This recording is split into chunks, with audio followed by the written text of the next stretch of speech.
Voltamos ao último bloco da nossa entrevista com o presidente do Sindex, Marcílio Machado.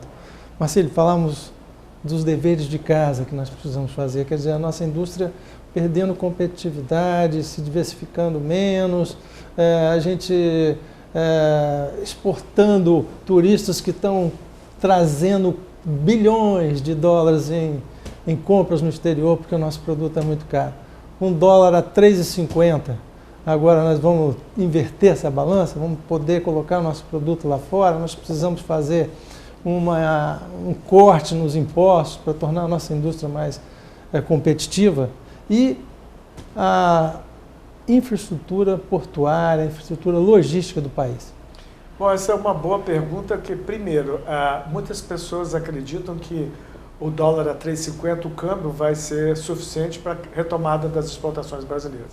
Eu acho que o câmbio tem um papel muito importante nas exportações, mas ele por si só não resolve os problemas. Todos nós já conhecemos alguns dos problemas. Se a gente pegar o ranking do Banco Mundial, a gente vai ver que no item, no tópico facilidade de fazer negócios, o Brasil, entre 170 países, está em 120ª posição, que custa, em economia a gente chama esse custo de transação. O custo de transação para abrir empresa, fechar empresa, contactar fornecedor, administrar contratos no Brasil é muito maior do que o resto do mundo. Então, já existe uma consciência muito grande da necessidade de redução dos custos de transação.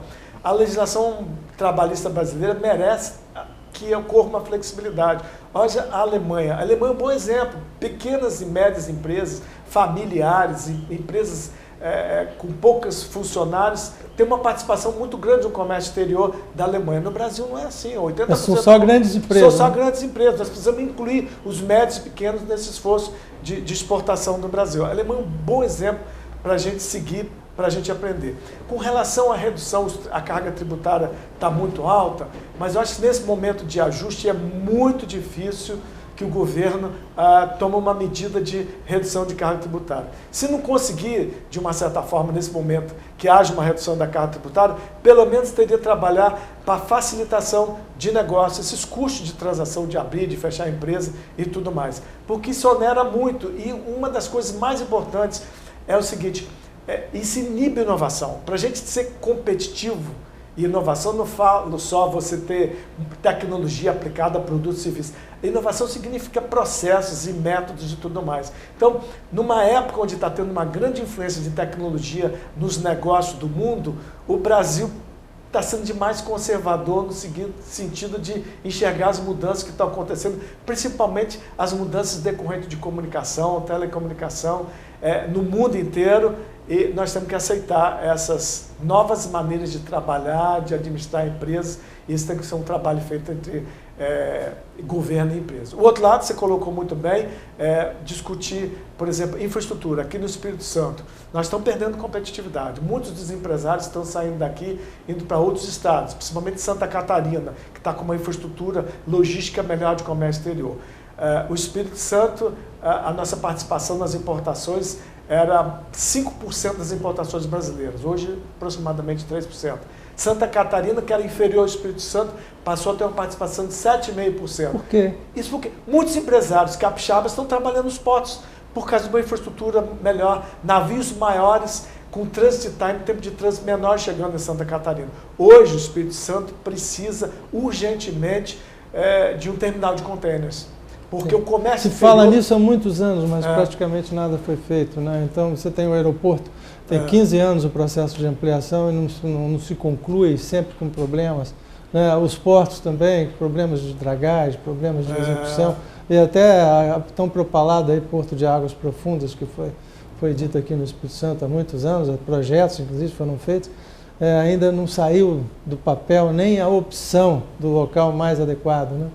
Eu estou otimista agora que está havendo muito diálogo, muita conversa entre os empresários, o governo, no entendimento que nós precisamos de uma alternativa de 2 berços de containers aqui para o Estado do Espírito Santo para poder viabilizar, porque senão o comércio exterior vai morrer. Você vê, nas importações, esse é um gargalo, e nas exportações também.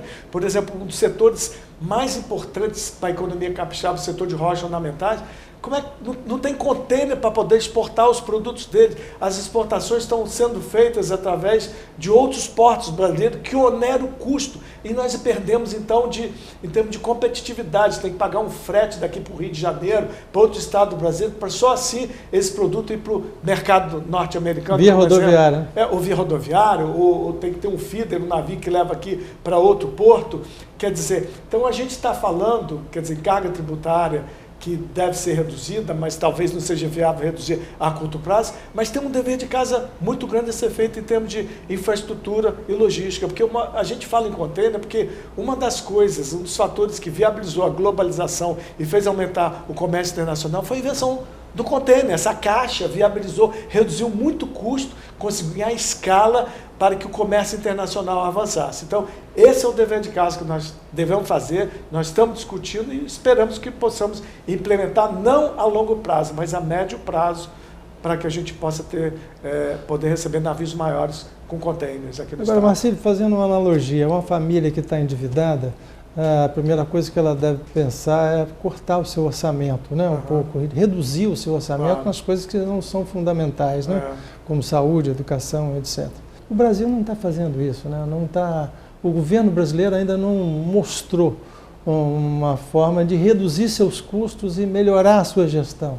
Acho que seria bom, você tocou num tema muito importante, até para melhorar a credibilidade com a sociedade como um todo. Será que justifica ainda ter 39 ministérios no Brasil? Então, se o governo não cortar na própria carne, como é que a gente vai poder aceitar uma carga tributária tão elevada com pouco retorno para o cidadão? Então, isso precisa ser feito, isso precisa avançar. É lógico que na parte social, saúde, educação, eu acho que a gente tem que continuar investindo, principalmente em educação, porque é um fator importante para a competitividade no século XXI. Nós vivemos uma sociedade do conhecimento, então precisamos cada vez mais treinar o nosso pessoal, a nossa população, de modo que a gente possa avançar e ter um futuro em termos de participação na economia global que nós merecemos em função da pujança, do potencial e dos recursos naturais e humanos que eu acredito que o Brasil tem e possa ser desenvolvido de uma maneira melhor.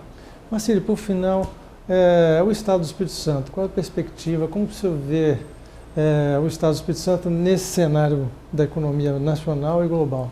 Eu acho que o Espírito Santo, nós somos dotados de recursos naturais, nós temos um complexo portuário bastante interessante, nós temos que priorizar o que precisa ser feito, nós temos óleo na área do pré-sal, mas acredito que essa parte de infraestrutura, logística e comércio exterior seja muito importante para que a gente possa avançar, porque já faz parte da cultura do Estado. Nenhum país, dando exemplo de país, consegue se tornar a segunda, terceira, quarta maior potência mundial sem que possa avançar no setor de comércio exterior, importação e exportação. Isso já faz parte da nossa cultura. Então, acho que com diálogo, conversa, com participação e ação, principalmente do governo e da classe empresarial, nós, através de que a gente chama de colaboração entre as partes, a gente fala muito em economia de colaboração, economia de compartilhamento, eu acho que através desse diálogo, maior colaboração que já está acontecendo na realidade, nós vamos conseguir apresentar sugestões e alternativas positivas para que a gente possa avançar.